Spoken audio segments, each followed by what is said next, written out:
و اراکین جماعت رضائے مصطفیٰ، بالخصوص صدر جماعت رضائے مصطفیٰ سورت حضرت علامہ مولانا اسماعیل امجدی صاحب قبلہ، السلام علیکم ورحمۃ اللہ وبرکاتہ۔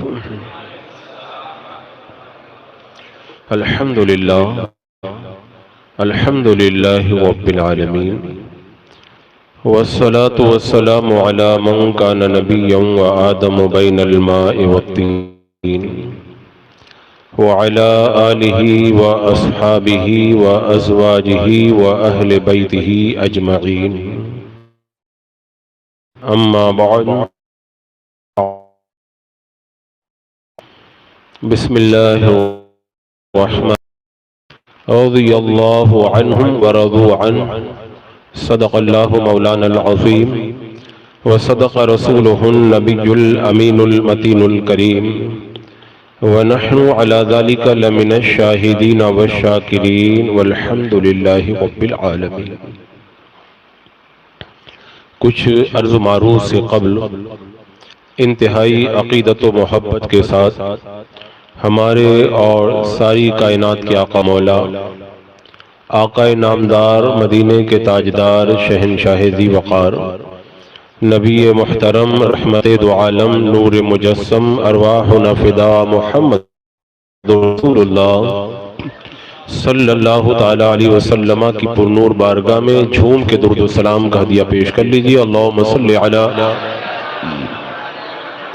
علی سیدنا و شفیعنا و حبیبنا و مولانا محمد وبارک وسلم، صلاۃ و سلام علیک یا رسول اللہ صلی اللہ تعالی علیہ وسلم۔ آج کا یہ نورانی اجلاس جماعت رضائے مصطفیٰ سورت کے زیر اہتمام داماد رسول امیر المومنین ذو النورین سیدنا عثمان غنی رضی اللہ تعالیٰ عنہ کی بارگاہ پر انوار میں اپنی عقیدتوں کا خراج پیش کرنے کے لیے منعقد کی گئی ہے۔ اللہ تبارک و تعالیٰ اس مجلس نور کو اپنی بارگاہ شہادت سیدنا عثمان غنی رضی اللہ تعالیٰ عنہ کی شہادت کی شب ہے۔ ویسے تو بزرگوں کے فیضان عام ہوتے ہیں، نہ زمانے کے ساتھ خاص ہوتے ہیں، نہ کسی مکان کے ساتھ خاص ہوتے ہیں۔ اعلیٰ حضرت امام اہل سنت رضی اللہ تعالیٰ عنہ سے ایک بار پوچھا گیا تھا، حضور بتاتے ہیں کہ خاتون جنت کا مزار یہاں ہے، کچھ کہتے وہاں ہے۔ حضرت فرماتے ہیں کہ یہ مقدس روحیں ہیں جو کسی جگہ کے ساتھ مقید نہیں ہوا کرتی ہیں، نہ زمانے کی قید ہے اور نہ کس وقت کی قید ہے، لیکن جب ان کی شہادت یا ان کے وصال کی خاص تاریخیں آتی ہیں تو اس وقت فیضان الگ ہی ہوا کرتا ہے۔ تو آج کی مقدس شب ان کے خصوصی فیضان کی یعنی ان کی شہادت کی شب ہے۔ حضرت عثمان غنی رضی اللہ تعالیٰ عنہ کی یاد منانا ویسے بھی ہماری ذمہ داری بنی ہے، ان کے احسانات ہمارے اوپر ہیں، اور اس لیے بھی مناتے ہیں تاکہ ان کے فیوز و برکات، انوار و تجلیات سے ہم مالا مال ہو سکے۔ لیکن آج خاص طور سے حضرت سیدنا عثمان غنی رضی اللہ تعالیٰ عنہ کی جو یاد منانے کی جو ضرورت ہے، وہ ضرورت اس لیے ہے کہ آج کے اس دور کے اندر ایسے خوبصہ پیدا ہو چکے ہیں جو معاذ اللہ آج کے دن کیک کاٹتے ہیں اور کیک کاٹ کر کے خوشی مناتے ہیں کہ معاذ اللہ آج کے دن حضرت عثمان غنی کو شہید کر دیا گیا تھا۔ آپ ان کا نام تو جانتے ہیں نا؟ اعلیٰ حضرت رضی اللہ تعالیٰ عنہ نے، ویسے تو ہمارے بزرگوں نے ان کو رافضی اور شیعہ کہا ہی ہے، لیکن اس دور کے اندر کچھ لوگ آدھے ادھر اور آدھے ادھر کے بن کے رہ گئے، تو اعلیٰ حضرت رضی اللہ تعالیٰ عنہ نے ان کو سنفذیہ کہا، اور آج وہ خود اپنا نام مولائی رکھتے ہیں۔ اس پر میں نے کئی بار گفتگو کی ہے۔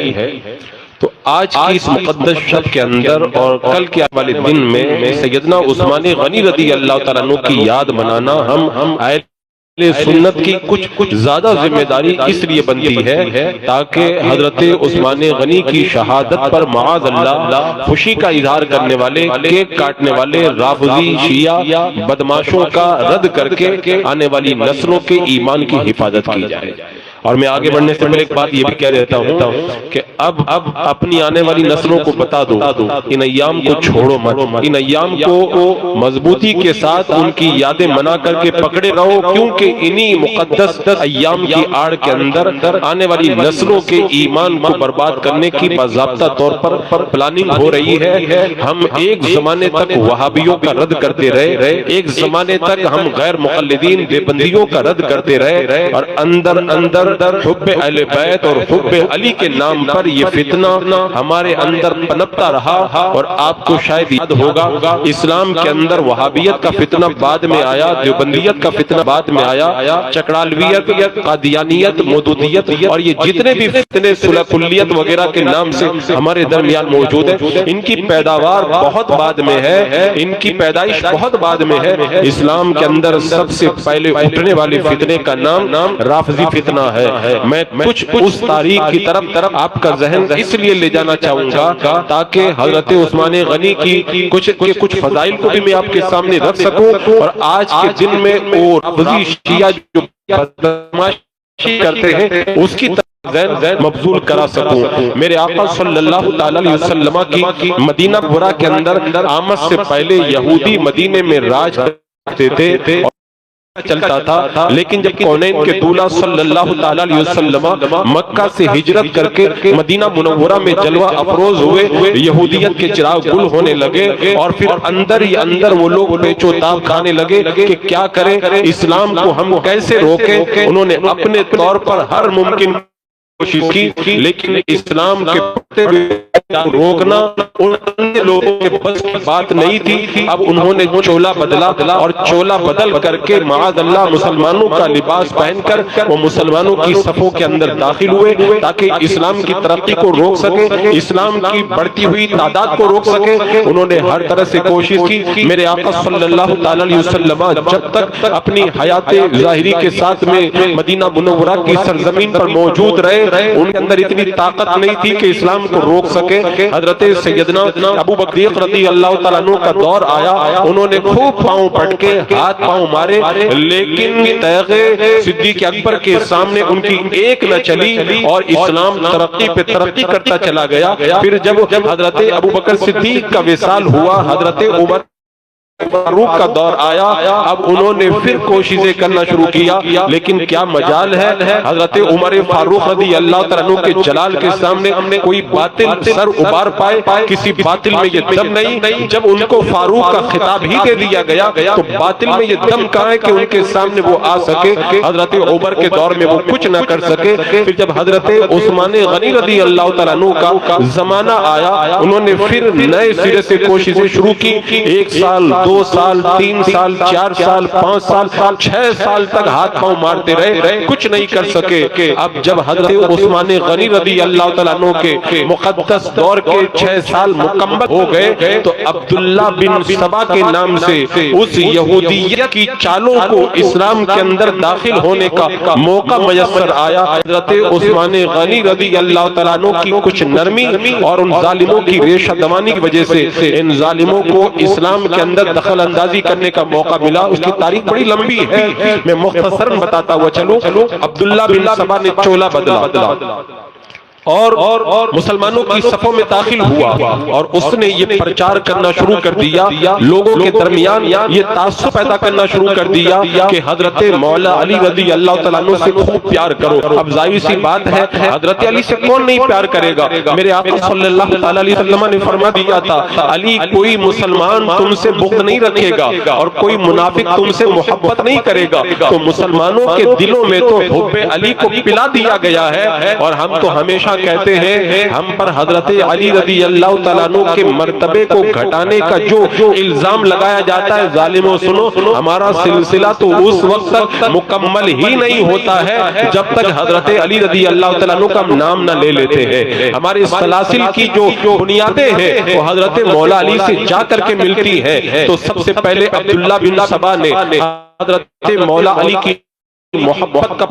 کیا، جب دیکھا کہ مسلمانوں کے دلوں کے اندر حب علی کے نام پر ہمارے قریب جذبہ پیدا ہو گیا تو آگے بڑھ کر کے اس نے پیترا بدلا اور لوگوں کے درمیان یہ تاثر پیدا کرنا شروع کر دیا کہ حضرت علی رضی اللہ تعالیٰ عنہ صحابہ میں سب سے افضل ہے۔ ایک زمانے تک اس پر کام کرتا رہا، پھر اس کے بعد میں تیسرے مرتبے پہ آیا اور لوگوں کے درمیان یہ تاثر پیدا کیا کہ حضرت علی رضی اللہ تعالیٰ عنہ اللہ کے رسول علیہ السلام کے وصی ہے۔ اللہ کے رسول علیہ السلام نے حضرت علی کی خلافت کے لیے وصیت فرمائی تھی۔ جب بہت بڑی جماعت اس کی ہم نوا بن گئی تو اس کے بعد میں چوتھے اسٹیپ پہ آیا اور لوگوں کے درمیان یہ تاثر پیدا کیا، معاذ اللہ ثم معاذ اللہ، حضرت علی کے اندر خدا حلول کر چکا ہے اور معاذ اللہ وہ خدا کا اوتار بن کر کے ہمارے درمیان موجود ہے، معاذ اللہ ثم معاذ اللہ۔ یہ الگ الگ لوگوں کے درمیان الگ الگ تاثرات قائم کیے اور پھر آگے بڑھ کر کے اس نے روایتیں گھڑنا شروع کیا،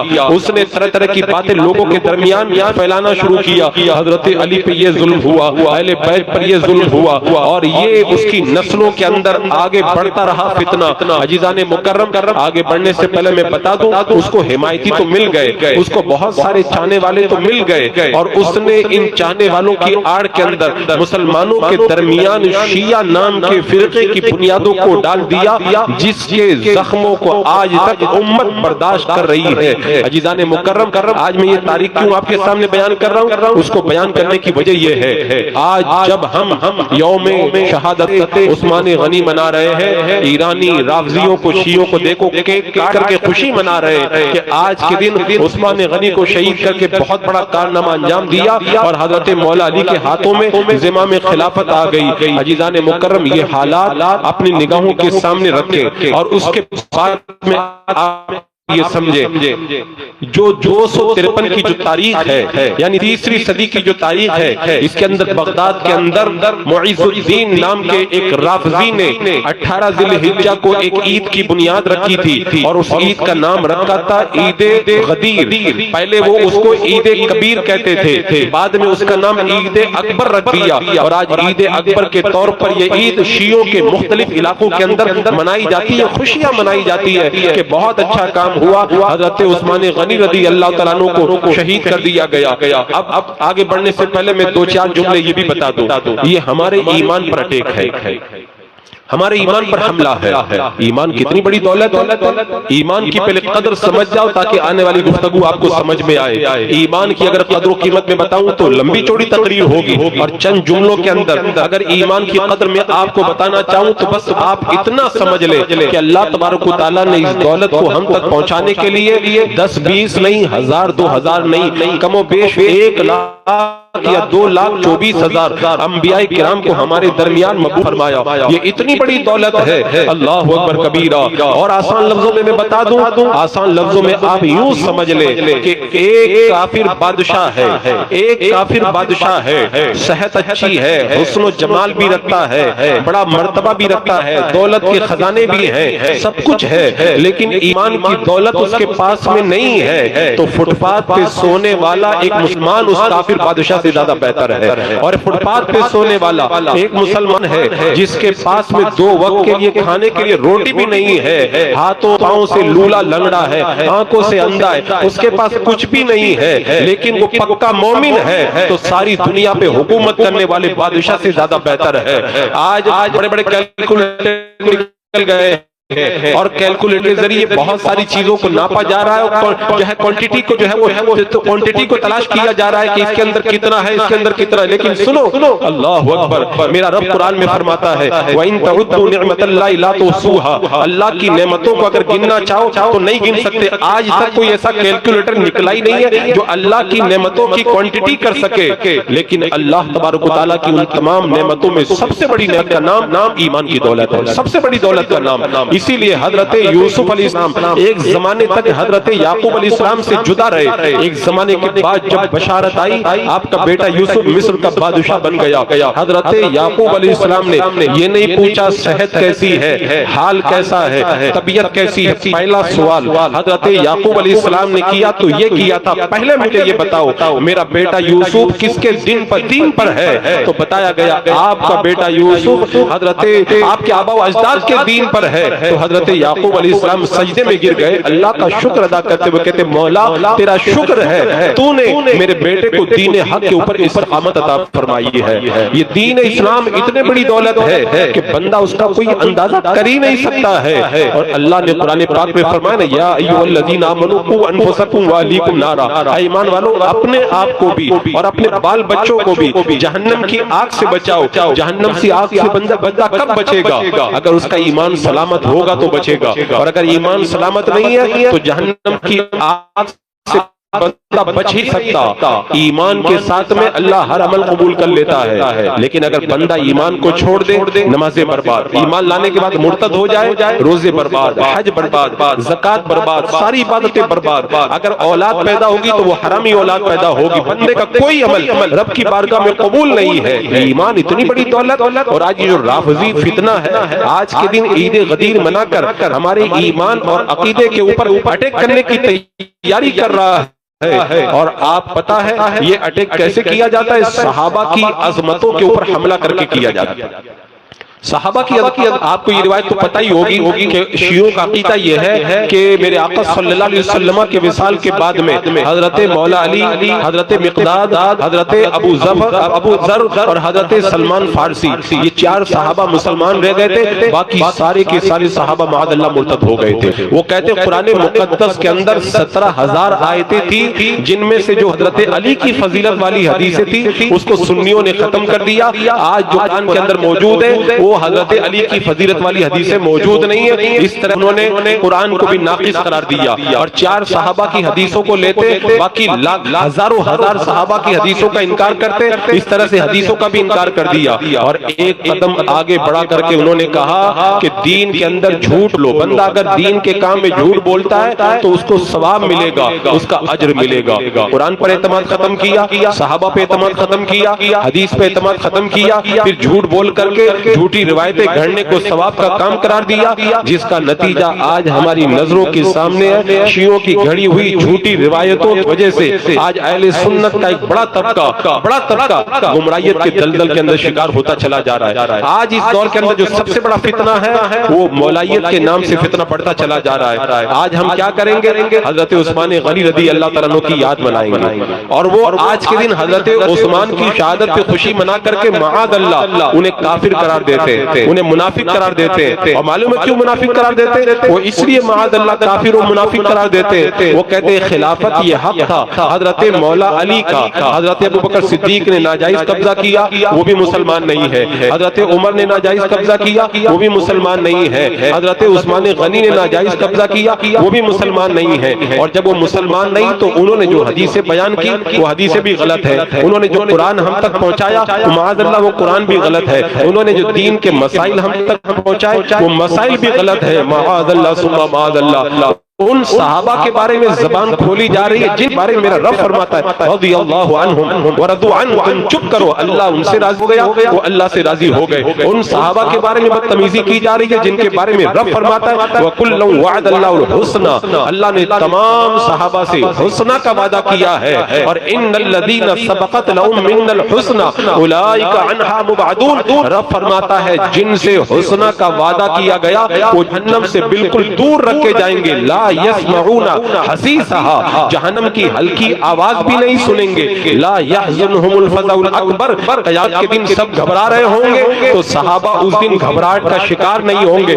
صحابہ کے بارے میں آج کے دن زبان کھول کر بدتمیزی کی جاتی ہے، خاص طور سے حضرت عثمان غنی کے بارے میں جن کے بارے میں میرے آقا نے فرمایا جنہوں نے مجھ کو دیکھ لیا ان کو جہنم کی آگ نہیں چھوئے گی۔ ان صحابہ کے بارے میں بدتمیزی کی جاتی ہے جن کے بارے میں میرے آقا صلی اللہ تعالی علیہ وسلم نے فرمایا اللہ جن سے محبت کرتا ہے ان کے دل میں میرے صحابہ کی محبت پیدا فرما دیتا ہے۔ جن صحابہ کے بارے میں میرے آقا نے ارشاد فرمایا میرے صحابہ ہدایت کے تارے ہیں، جن کی پیروی کرو گے ہدایت پا جاؤ گے۔ ان صحابہ کے بارے میں بدتمیزی کی جاتی ہے جن کے بارے میں میرے آقا صلی اللہ تعالی علیہ وسلم نے فرمایا جو میرے صحابہ کو برا کہے اس پر اللہ کی لعنت ہے، فرشتوں کی لعنت ہے، تمام انسانوں کی لعنت ہے، اللہ نہ اس کا فرض قبول فرمائے گا نہ اس کا نفل قبول قبول فرمائے گا۔ آج اگر ایک اصحاب کہف کا کتا اصحاب کہف جیسے ولیوں کے ساتھ میں بیٹھ جائے تو اللہ اسے انسان بنا کر جنت میں داخلہ نصیب کر دے، تو جو صحابہ حضور کی صحبت میں بیٹھے ہو معاذ اللہ وہ کیسے جہنم کے اندر جا سکتے ہیں؟ جب کتا جہنم میں نہیں جا سکتا تو صحابہ کیسے جہنم میں جائیں گے؟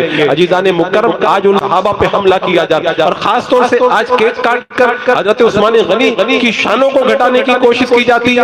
حضرت عثمان کی شان میں بتاؤں، یہ روایت آپ سنیں گے تو آپ کو لطف آئے گا۔ مجھے تو یہ روایت پڑھنے کے بعد بڑا مزہ آیا تھا۔ میرے آقا صلی اللہ علیہ وسلم نے فرمایا جنت کے اندر ہر نبی کا کوئی نہ کوئی ساتھی ہوتا ہے، جنت میں میرا ساتھی عثمان ہے۔ کتنی بڑی بشارت دی۔ ایک بار کونین کے دولہ صلی اللہ تعالی علیہ وسلم نے ارشاد فرمایا جو جس کا کفو ہو، جو جس کا رشتے والا ہو، جو جس کا جوڑ کا ہو، وہ اس کی طرف بڑھے۔ تمام اپنے اپنے کفو کی طرف بڑھنے لگے، اپنے اپنے جوڑ کی طرف بڑھنے لگے، اپنے اپنے رشتے داروں کی بڑھنے لگے۔ حضرت عثمان غنی میرے آقا کی طرف بڑھے، میرے آقا صلی اللہ تعالی علیہ وسلم حضرت عثمان کی طرف بڑھے، اور پھر میرے آقا نے فرمایا عثمان تو دنیا میں بھی میرا دوست ہے اور آخرت میں بھی تو میرا دوست ہے۔ آج عثمان غنی کی شانیں گھٹانے کی کوشش کی جا رہی ہے۔ اگر ایک معمولی نسبت، اگر معمولی چیز کو کسی اہم چیز سے معمولی نسبت ہو جائے اس کی قدر بڑھ جاتی ہے۔ ایک بھٹے سے دو اینٹیں نکال کر کے ایک کو استنجا خانے میں لگا دو اور ایک اینٹ کو اگر مسجد میں لے جا کر کے لگا دو، جو اینٹ استنجا خانے میں لگائی گئی ہے وہاں پہ ناپاک قدم رکھے جاتے، پیشاب کیا جاتا ہے، اور جو اینٹ مسجد میں لگائی جاتی ہے وہاں پر وضو کا ٹپکنے والا پانی گرانا بھی جائز نہیں ہے، وہاں پہ زور سے پاؤں رکھنا بھی جائز نہیں ہے۔ کیوں؟ بھٹا ایک ہے، بنانے والا ایک ہے، سانچا ایک ہے، اور اس کا میٹیریل ایک ہے۔ ایک اینٹ کا ادب ہو رہا ہے، ایک اینٹ کا کوئی ادب نہیں ہے۔ کیوں؟ اس لیے کہ ایک اینٹ تو استنجا خانے کی بن گئی، اس کو کوئی نسبت نہ ملی، اور دوسری اینٹ کو مسجد کی نسبت مل گئی۔ اگر نسبت مل جائے تو پتھر کی قدر بڑھ جاتی ہے۔ حضرت عثمان غنی کی قدر میں کیا بتاؤں؟ اللہ اکبر! میرے آقا صلی اللہ تعالی علیہ وسلم نے اپنے جگر کا ٹکڑا، اپنے جگر کا ٹکڑا حضرت رقیہ کو حضرت عثمان غنی کے نکاح میں عطا فرما دیا۔ حضرت انتقال ہوا، میرے آقا صلی اللہ علیہ وسلم نے اپنی دوسری بیٹی حضرت ام کلثوم کو حضرت عثمان کے نکاح میں دے دیا، اور پھر جب حضرت ام کلثوم کا انتقال ہوا میرے آقا نے فرمایا اگر میری 40 بیٹیاں ہوتی تو یکے بعد دیگرے میں سب کو عثمان غنی کے نکاح میں دے دیتا۔ حضرت انس کے گھر پہ مہمان آئے، دسترخوان میلا تھا، اٹھا کر کے آگ میں ڈال دیا۔ مہمانوں نے کہا یہ کیا کر رہے ہو؟ کہا گھبرانے کی ضرورت نہیں ہے، میرے آقا نے اس دسترخوان کو چھوا ہے، اس پہ جب میل لگ جاتا ہے ہم اس کو آگ میں ڈالتے وہ صاف ہو جاتا ہے، آگ کی مجال نہیں ہے کہ وہ اس دسترخوان کو جلائے جس کو میرے آقا نے چھوا ہے۔ اگر دسترخوان کو میرے آقا چھو دے تو آگ اس کو نہیں جلا سکتی، تو اپنے جگر کے دو ٹکڑے میرے آقا نے جس دیے ہو وہ کیسے آگ کے اندر جا سکتا ہے؟ حضرت عثمان غنی رضی اللہ عنہ کو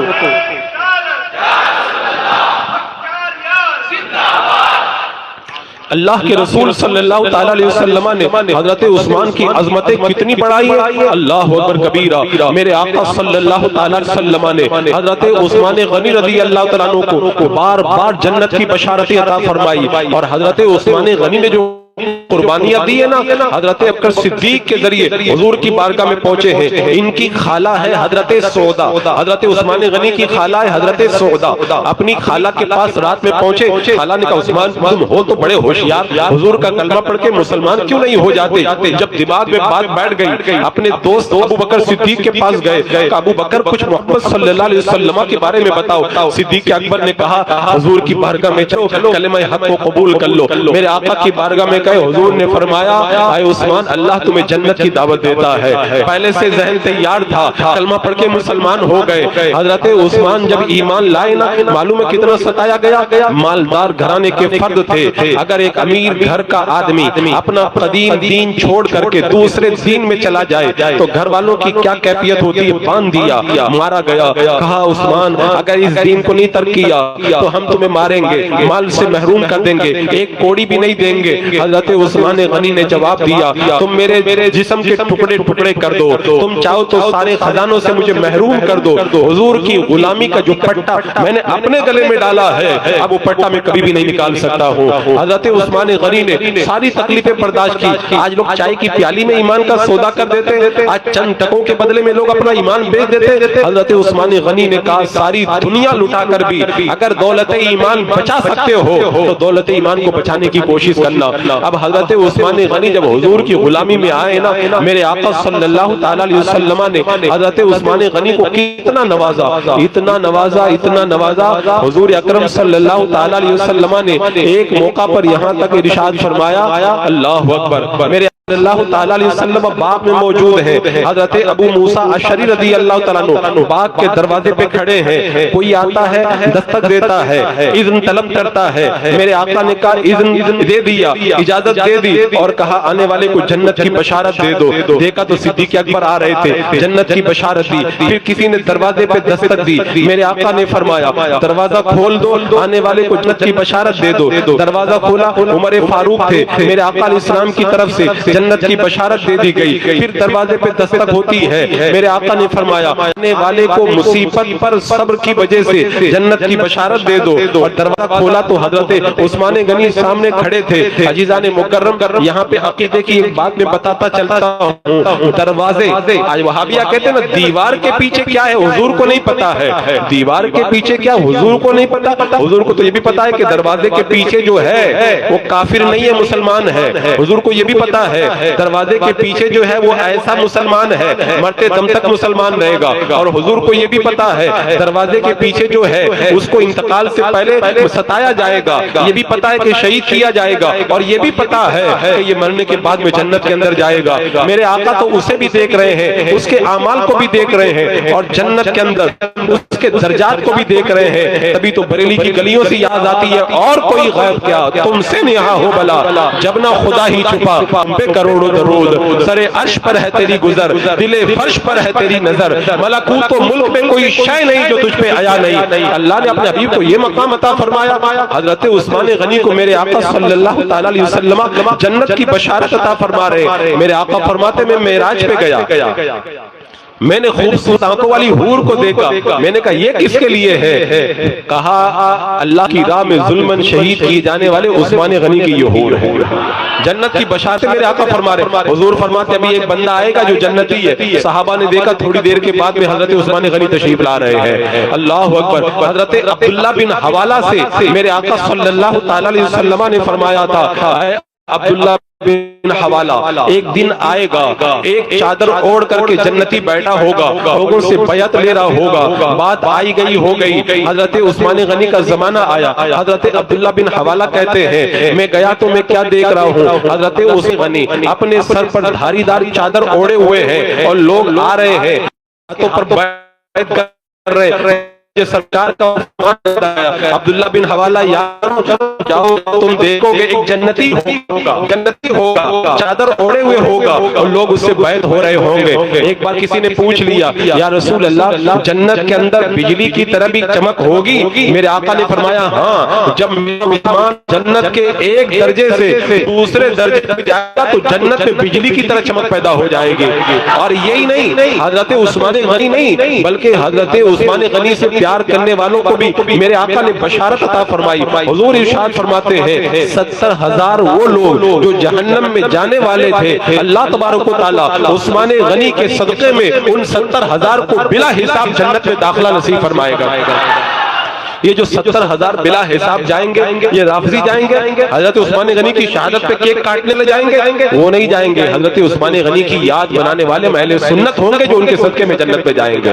میرے آقا صلی اللہ علیہ وسلم نے حضرت عثمان غنی کو بار بار جنتی کہا، بار بار جنت کی بشارتیں میرے آقا علیہ السلام نے عطا فرمائی۔ ایک بار ایک منافق کا درخت تھا، اس کی شاخیں ایک انصاری کے مکان کے اندر جھکتی تھی، پھل گرتے تھے، تو میرے آقا صلی اللہ علیہ وسلم نے فرمایا کہ تم یہ جو ہے یہ مکان جو ہے وہ اس کو بیچ دو، یہ مکان اس کو بیچ دو، اس کے بدلے میں تمہیں جنت کا مکان عطا کرتا ہوں۔ انہوں نے کہا میں نہیں دوں گا، اس لیے کہ ان کے دل کے اندر نفاق تھا۔ حضرت عثمان غنی کو پتا چلا، گئے اور خرید کر کے حضور کی بارگاہ میں آتے کہتے یا رسول اللہ اگر میں خرید کر کے انصاری کو دے دوں تو کیا مجھے جنت ملے گی؟ میرے آقا نے فرمایا ہاں میں تمہیں بھی جنت کی بشارت عطا فرماتا ہوں۔ اور جب مسجد حرام کی توسیع کی بات آئی، جگہ کم پڑ رہی تھی، توسیع کی بات آئی، پاس میں ایک مکان تھا، میرے آقا نے فرمایا یہ مکان مسجد حرام کی توسیع کے لیے دے دو۔ انہوں نے انکار کیا۔ حضرت عثمان غنی کو پتا چلا، میرے آقا نے کہا تھا اگر تم دے دو گے تو میں تمہارے لیے جنت کی ضمانت دیتا ہوں۔ حضرت عثمان غنی گئے 10,000 درہم کے اندر وہ مکان خرید لیا اور حضور کی بارگاہ میں آ کے کہتے اگر وہ مکان میں مسجد حرام کی توسیع کے لیے دے دوں تو کیا مجھے بھی جنت ملے گی؟ میرے آقا نے فرمایا ہاں میں تمہیں بھی جنت کی ضمانت دیتا ہوں۔ جہاں بانی عطا کر دے بھری جنت ہبا کر دے۔ کہتے نبی کیا دے سکتے؟ حضور تو جنت بانٹ رہے ہیں، جہاں بانی عطا کر دے بھری جنت ہبا کر دے۔ نبی مختار کل ہے، جس کو جو چاہے عطا کر دے۔ مسجد حرام کے اندر بھی زمین لگی ہوئی ہے حضرت عثمان کی، اور مسجد نبوی کی جب توسیع کی بات آئی، حضرت عثمان غنی نے اس کے لیے جب رقم عطا فرمائی، میرے آقا صلی اللہ علیہ وسلم نے اس وقت بھی حضرت عثمان غنی کو جنت کی بشارت عطا فرمائی ہے۔ بار بار اللہ کے رسول علیہ السلام حضرت عثمان غنی کو جنت کی بشارت دے رہے ہیں۔ جب مسلمان مدینہ منورہ کے اندر آئے، مدینہ منورہ کے اندر پانی کی بڑی قلت تھی، ایک کنواں تھا جس کا نام بیر روما تھا، پانی بڑا مہنگا تھا، صحابہ پریشان تھے۔ حضرت عثمان غنی نے 12,000 درہم کے اندر آدھا کنواں خرید کر مسلمانوں کے لیے وقف کر دیا۔ اب یہودی نے دیکھا میرا پانی کم بکتا ہے، باقی آدھا والا بھی 8,000 درہم میں حضرت عثمان غنی کو بیچ دیا۔ جب پورا کنواں مسلمانوں پر حضرت عثمان غنی نے وقف کیا تو میرے آقا صلی اللہ تعالی علیہ وسلم نے اس صدقے کے اوپر حضرت عثمان غنی جنت کی بشارت عطا فرمائی۔ اچھا حضرت عثمان غنی کو بار بار جنتی کہا جا رہا ہے، لیکن اس کے باوجود بھی اللہ سے ڈرتے ہیں۔ آج اگر ہم کو کوئی بشارت دے دے کہ تم تو بڑے نیک ہو تو ہم تو بھول جائیں گے۔ حضرت عثمان غنی کو جنت کی بشارتیں کونین کے دولہ صلی اللہ تعالی علیہ وسلم بار بار عطا فرما رہے، لیکن حضرت عثمان غنی پھر بھی اعمال کے اندر اور بھی زیادہ بڑھوتری کرتے چلے جا رہے۔ حضرت عثمان غنی کی بیوی خود کہتی ہے حضرت عثمان غنی جب رات میں آتے تھے مکان میں الحمد شریف سے قرآن پڑھنا شروع کرتے تھے اور رات بھر کے اندر پورا قرآن ختم فرما دیتے تھے۔ حضرت عبداللہ بن تیمی کہتے میں نے دیکھا حضرت عثمان غنی آئے ہیں مسجد حرام کے اندر، مطاف کے اندر جب میں اترے الحمد شریف سے قرآن پڑھنا شروع کیا اور میں نے دیکھا طواف کرتے کرتے پورا قرآن ختم فرما دیا ہے۔ حضرت عثمان غنی کو قرآن سے بڑا پیار تھا۔ عبداللہ بن مسعود فرماتے ہیں اگر تم یہ پتہ لگانا چاہو کہ کس کے دل کے اندر اللہ اس کے رسول کا پیار ہے تو دیکھو کہ قرآن سے اس کو کتنی محبت ہے۔ اگر قرآن سے محبت ہو تو سمجھ جاؤ اسے اللہ اس کے رسول سے پیار ہے۔ حضرت عثمان غنی نے بتا دیا میرے دل کے اندر اللہ اس کے رسول کا کتنا پیار ہے۔ ایک بار مدینہ منورہ کے اندر قحط پڑ گیا، جب مدینے میں قحط پڑا تو حضرت عثمان غنی کے 100 اونٹوں کا قافلہ یا 1000 اونٹوں کا قافلہ مدینہ منورہ کے اندر غلے سے لدا ہوا آیا۔ قحط کا زمانہ ہے، لوگ قحط سالی کے اندر مال مہنگا بیچتے ہیں۔ حضرت عثمان غنی کے پاس اچھا موقع تھا، تاجر آ گئے، ڈبل قیمت میں دے دو کا نہیں دیتا، ٹرپل قیمت میں دے دو کا نہیں دیتا، کیا 4 گنا لے لو کا نہیں دیتا، کا 5 گنا لے لو نہیں دیتا، کا کیوں نہیں دیتے، اس سے بھی زیادہ مجھ کو بھاؤ مل رہا ہے۔ سارے مدینے کے تاجر آ گئے، کون آپ کو اتنا بھاؤ دے رہا ہے؟ اس کے بعد میں حضرت عثمان غنی نے کہا سنو تم مجھے 5 گنا دیتے ہو، اللہ 1 کا 10 عطا فرماتا ہے۔ اعلان کر دو مدینے میں کہ میرا پورا کا پورا قافلہ جتنا بھی اس کے اندر غلہ ہے میں نے اللہ کے نام پر مدینے والوں پر ان کو سب صدقہ کر دیا ہے، اور میں یہ دنیا والوں سے سودا نہیں کرتا، میں اس کا سودا اللہ سے کرتا ہوں۔ حضرت عثمان غنی کو اللہ تبارک و تعالیٰ نے وہ جگر عطا فرمایا تھا کہ جہاں آدمی آج مال نکالتا ہے نا اس کے حوصلے پست ہونے لگ جاتے ہیں۔ میں یہ چند باتیں صرف بتا کر کے آپ کی توجہ دلانا چاہتا ہوں۔ اتنی فضیلتیں جس حضرت عثمان غنی کی ہو میرے آقا صلی اللہ علیہ وسلم نے اتنی بشارتیں جن کو عطا فرمائی ہو، آج کے دن یہ نام کے جھوٹے مولائی رافضی حضرت عثمان غنی کی شہادت پر خوشیاں منا رہے ہیں، اور جب ہم ان کا رد کرتے تو ہمارے بھولے بالے بننے والے سننے آ کے ہمیں سمجھاتے حالات تو اچھے ہیں نہیں، ماحول بڑا خراب ہے، مسلمانوں کے خلاف بڑے فتنے اٹھ رہے ہیں، مسلمان بہت پریشانیوں کا شکار ہے، مسلمانوں کے کاروبار بہت ٹھپ ہیں، آج جو ہے ہندو تنظیمیں مسلمانوں کو تنگ کر رہی ہے، وہ نرمی کریں، بد مذہبوں کا رد نہ کریں، اتفاق اور اتحاد کی باتیں کریں۔ میں کہتا ہوں اللہ کے رسول علیہ السلام کے اتنے چہیتے، اتنے پیارے صحابی کے بارے میں جب بدتمیزیاں کی جائے تو تمہارے دل کے اندر تکلیف نہیں ہوتی، اور ان بدتمیزی کرنے والوں کا ہم رد شروع کر دیں تو پھر اس کے بعد میں آ کے لوگ ہمیں سمجھانے لگتے۔ آج آپ کو پتا ہے آپ تو محبت کا برتاؤ کر رہے ہیں، یہاں پہ آ کے بیٹھے، جا کر کے دیکھیں شیعوں کے علاقے میں معلوم ہو کیا کر رہے ہیں، کیک کاٹ کر کے خوشی منا رہے ہیں اور کہتے ہیں آج کا دن عید غدیر کا دن ہے۔ عید غدیر کیوں ہے؟ حضرت عثمان غنی کو شہید کیا گیا اور حضرت مولا علی کے خلیفہ بلا فصل ہونے کا اعلان کیا گیا۔ میں پچھلی بار آیا تو میں بتایا تھا عید غدیر کا مطلب کیا ہوتا ہے۔ غدیر ایک تالاب ہے جو مکہ اور مدینہ کے درمیان پڑتا ہے، اس تالاب کے پاس میں حج سے فارغ ہونے بعد میں اللہ کے رسول صلی اللہ تعالیٰ علیہ وسلم نے صحابہ کے درمیان ارشاد فرمایا تھا، اے صحابہ بتاؤ کیا میں تمہاری جانوں سے بھی زیادہ تم سے قریب نہیں ہوں؟ صحابہ نے کہا ہاں یا رسول اللہ، آپ ہماری جانوں سے بھی زیادہ ہم سے قریب ہیں۔ میرے آقا نے ارشاد فرمایا کیا میں مسلمانوں کا ان کی جان سے زیادہ والی نہیں ہوں؟ صحابہ نے کہا ہاں یا رسول اللہ، آپ ہماری جانوں سے بھی زیادہ آپ ہمارے والی ہیں۔ تو میرے آقا نے ارشاد فرمایا من کنت مولاہ فعلی مولا، جس کا میں والی ہوں، جس کا میں مولا ہوں، علی بھی اس کے مولا ہے۔ اس حدیث پاک کو 18 ذی الحجہ کو غدیر خم یعنی اس تالاب کے پاس میں حضور نے بیان فرمایا، تو شیعہ کہتے ہیں حضور نے یہ اعلان کر کے ساری دنیا کو بتا دیا، اے لوگوں سن لو میرے بعد میں اگر کوئی خلیفہ بنے گا تو وہ علی بنے گا، کیونکہ میں مولا ہوں اور میرے بعد میں مولا علی ہوں گے۔ میں کہتا ہوں یہ شیعہ جو اس طرح کی روایتیں بیان کرتے ہیں اور اس کا غلط مطلب بیان کرتے اور ان کے جھانسے میں سنی پھنس جاتے، کیا ایسے موقع پر ان کا رد کرنے کی ضرورت نہیں ہے؟ اس حدیث میں کہاں لکھا ہے کہ میرے بعد میں علی بلا فصل خلیفہ ہوں گے؟ یہ حدیث پاک تو حضرت علی کی فضیلت کے بارے میں ہے، حضرت علی کی خلافت کے بارے میں نہیں ہے۔ آپ پوری دنیا کی ساری لغتیں اٹھا کے دیکھ لیں، ساری ڈکشنریاں اٹھا کے دیکھ لیں، کسی لغت میں کسی ڈکشنری کے اندر مولا کا معنی خلیفہ نہیں ملے گا۔ رب قرآن میں فرماتا ہے ان اللہ ہوا مولاہ وجبریل وصالح المؤمنین والملائکۃ بعد ذلک ظہیر۔ اس حدیث پاک میں جبریل کو مولا کہا گیا۔ بتاؤ جبریل کس خلیفہ ہیں؟ اللہ کے رسول کس کے خلیفہ ہیں؟ خلیفہ یہ ولی کا معنی ہوتا ہی نہیں ہے، انہوں نے اپنی طرف سے گھڑ لیا ہے۔ اور اگر ولی کا معنی، اگر مولا کا معنی خلیفہ ہوتا ہے، اگر ہوتا ہے تو یہ مطلب تو نہیں ہوتا کہ میرے بعد میں ڈائریکٹ وہی خلیفہ ہوں گے۔ یہ مطلب کہاں سے نکال لیا گیا؟ اور یہ مطلب نکال کے مسلمانوں کے دین و عقیدے پہ حملہ کیا گیا۔ میں بتاؤں اس حدیث کا مطلب کیا ہے؟ اس حدیث کا مطلب یہ ہے اللہ کے رسول صلی اللہ تعالیٰ علیہ وسلم جب مدینہ منورہ سے نکلے، مکہ المکرمہ جا رہے تھے، راستے میں خبر آئی کہ یمن کے اندر جو مال غنیمت ہے اور جو جزیہ ہے وہ جمع ہو چکا ہے۔ میرے آقا صلی اللہ علیہ وسلم نے حضرت علی کو بھیجا کہ جاؤ تم وہ سارا سامان مال غنیمت لے کر کے آ جاؤ۔ میرے آقا صلی اللہ تعالیٰ علیہ وسلم حج کے لیے چلے گئے، حضرت مولا علی یمن سے وہ مال لے کر کے پہنچے، تو اسی دوران میں حضرت مقداد کا حضرت علی سے ایک مسئلے میں اختلاف ہو گیا کہ حضرت علی نے بغیر پوچھے اس مال غنیمت کو اس کیوں کیا۔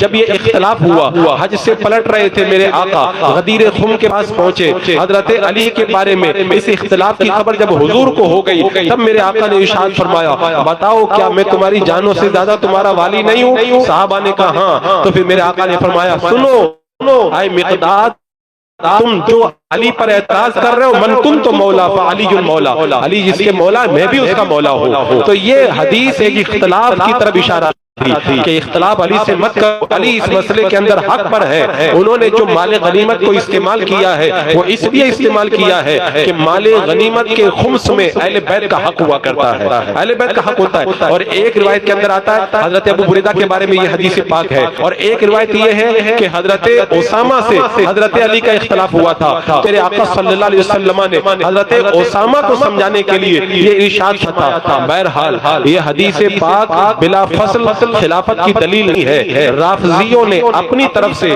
اس کو گھڑ کر کے بنا لیا ہے۔ میں آگے بڑھنے سے پہلے دو جملے اور بول دیتا ہوں، میں اتنی تاکید کے ساتھ یہ بات کیوں بتا رہا ہوں، اس لیے بتا رہا ہوں، اگر کوئی عید منا رہا ہے تو ہمیں کیا تکلیف ہے، اگر کوئی خوشی منا رہا ہے تو ہمیں کیا تکلیف ہے؟ ہم کہتے ہیں ہمیں عید پر اور خوشی پر تکلیف نہیں ہے، ہم کو تکلیف اس بات کے اوپر ہے ایک جھوٹ پر خوشی منائی جا رہی ہے۔ حضور نے بلا فصل خلیفہ بنایا نہیں، اور بلا فصل خلیفہ کا اعلان وہ لوگ آج کے دن کر رہے ہیں، اس پر خوشی منا رہے ہیں۔ اگر کوئی جھوٹی خوشی منائے تو اس کا رد نہیں کیا جائے گا، اگر کوئی جھوٹی عید منائے تو کیا اس کا رد نہیں کیا جائے گا؟ اور آگے سنو، ان کا رد اس لیے کیا جاتا ہے، وہ کہتے ہیں آج کے دن حضرت مولا علی کو بلا فصل خلیفہ بنایا گیا، حضرت ابوبکر صدیق، عمر فاروق، عثمان غنی نے ان کی خلافت پر قبضہ کیا، وہ سارے کے سارے صحابہ اور بعد کے سارے صحابہ یہ ظالم ہوئے، فاسق ہوئے، ایمان سے خارج ہو گئے، لہذا وہ سب ناقابل اعتبار ہیں۔ انہوں نے جو حدیثیں بتائی وہ ناقابل اعتبار ہیں، انہوں نے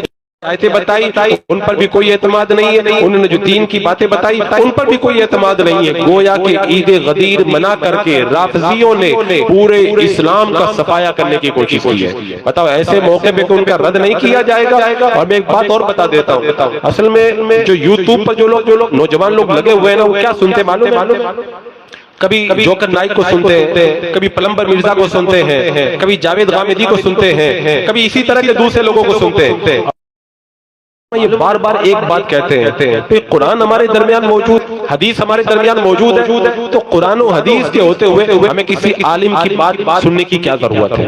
ہمیں کسی امام کی بات سننے کی کیا ضرورت ہے؟ عام طور پر جو نوجوان گمراہ ہو رہے ہیں ان میں یہی کامن چیز میں نے نظر آئی ہے، میں نے دیکھی ہے کہ زیادہ تر لوگ یہی کہتے ہیں قرآن موجود ہے، حدیث موجود ہے، ہم قرآن پہ چلیں، حدیث چلیں، ہمیں کسی عالم کے پیچھے چلنے کی کیا ضرورت ہے؟ اس پر میں دو باتیں کہہ دوں تاکہ اگر کسی کے ذہن کے اندر کچھ الجھن ہو، خلجان ہو، تو ان کی الجھنیں اور خلجان دور ہو جائے۔ عزیزان مکرم، جو بھی گمراہ فرقہ نکلتا ہے سب سے پہلے علماء پہ اٹیک کرتا ہے۔ رافضی نکلے، سب سے پہلے اس زمانے میں جو علماء تھے وہ صحابہ تھے، صحابہ پہ اٹیک کیا۔ اسی طرح جو ہے وہ خارجی فرقہ نکلا، اس زمانے کے اندر سب کے سربراہ حضرت مولا علی تھے، سب سے بڑے عالم، ان پر اٹیک کیا۔ وہابی نکلے، سارے علماء کا وہ رد کرنے لگے۔ اسی طرح مودودیوں کو دیکھو، علماء کا رد کرتے ہیں، غیر مقلدین کو دیکھو، ائمہ کا رد کرتے ہیں، چکڑالیوں کو دیکھو، وہ اماموں کو برا کہتے ہیں۔ آپ ایک ایک کر کے سب کی تاریخ کھنگال کر کے دیکھ لیں، جو بھی فتنہ نکلتا ہے وہ علماء کو ٹارگٹ کرتا ہے۔ وجہ کیا ہے؟ وجہ یہ ہے علماء دین کے چوکیدار ہیں، جب چوکیدار کو مار دو گے تو پھر چوری کرنے میں آسانی ہو جائے گی۔ علماء دین کے مرکز ہیں، جب مرکز کو توڑ دو گے تو پھر حملہ کرنا آسان ہو جائے گا۔ علماء دین کے علم بردار ہیں، جب جھنڈا اٹھنے والے کو تم مار دو گے تو فوج پر حملہ کرنا آسان ہو جائے گا۔ اور ہدایت کے تارے ہیں، جب تم اجالے کو ختم کر دو گے تو پھر لوگ اندھیروں میں بھٹکنے کے لیے مجبور ہو جائیں گے۔ علماء دین کے پاور ہاؤس ہے، جب پاور ہاؤس کو ختم دو گے تو لوگوں کو پاور ملنا بند ہو جائے گا، ان کو گمراہ کرنا آسان ہو جائے گا۔ لہذا جو بھی فتنہ نکلتا ہے وہ علماء ہی کو ٹارگٹ کرتا ہے، اور علماء ٹارگٹ کر کے لوگوں کو گمراہ کرتا ہے۔ آج میں وہ حدیث پاک بیان کرتا ہوں، میرے آقا نے ایک حدیث بتائی ہے، اگر اس ایک حدیث پہ عمل کر لو نا کوئی آپ کو گمراہ نہیں کر پائے گا۔ میرے آقا کیا فرماتے ہیں؟ عالم بنو،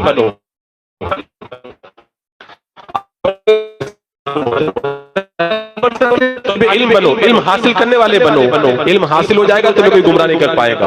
اگر طالب علم بھی نہیں بنتے تو پھر عالم کی بات سننے والے بنو، اگر عالم کی بات سنو گے تو پھر تم کو گمراہ نہیں کر پائے گا۔ اگر عالم کی بات سننے والے نہیں تو عالم سے پیار کرنے والے بنو، کیونکہ علماء سے جب پیار کرو گے کوئی تم کو گمراہ کرے گا، علماء سے جا کر کے تم پوچھ لو گے، گمراہی سے بچ جاؤ گے۔ فرمایا عالم بنو، طالب علم بنو، عالم کی بات سننے والے بنو یا عالم سے پیار کرنے والے بنو۔ میرے آقا فرماتے پانچویں مت بننا، اگر پانچویں بن لو گے تو برباد ہو جاؤ گے۔ آج جتنے یوٹیوب پہ گمراہ ہو رہے ہیں نا وہ پانچویں بن رہے ہیں، اسی لیے گمراہ ہوتے چلے جا رہے ہیں۔ اور یہاں پر میں نے اس سے پہلے یہ بات بیان کی تھی کہ یہ باضابطہ ایک پلاننگ ہے، باضابطہ ایک پلاننگ ہے کہ علماء کو ٹارگٹ کر کے عوام اور علماء کا رشتہ آپس کے اندر توڑ دیا جائے۔ اس پر میں نے کئی روایتیں بیان کی تھی۔ وہ 5ویں صدی کے اخیر میں مسلمانوں اور عیسائیوں کی جنگ شروع ہوئی، 200 سال کے بعد میں جب مسلمان ہمیشہ غالب رہے تو جو صلیبی جنگوں کا ہیرو سینٹ لوئس مر رہا تھا تو اس نے مرتے وقت میں 3 باتیں کہی تھی کہ 3 باتوں پہ عمل کرو گے تو مسلمان برباد ہو جائیں گے.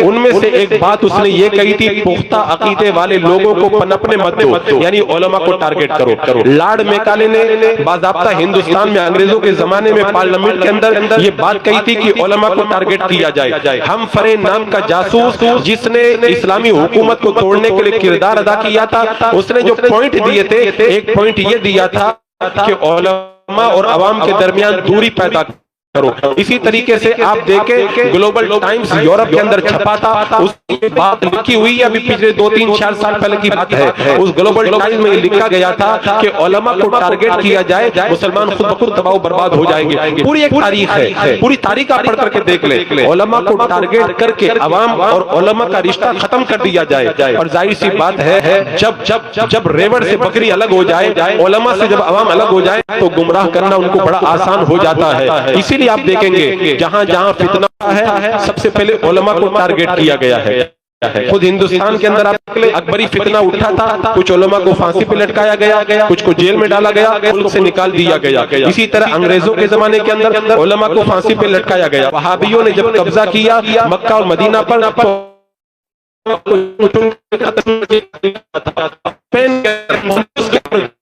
ملے گا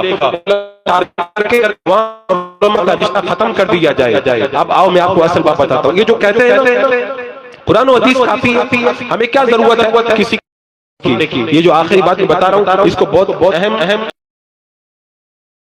یہ گمراہیت کی جڑ ہے. اگر جڑ تک پہنچ جاؤ گے تو ایمان بچانا بڑا آسان ہو جائے. جو قرآن کی آیتیں پڑھی یا جو حدیث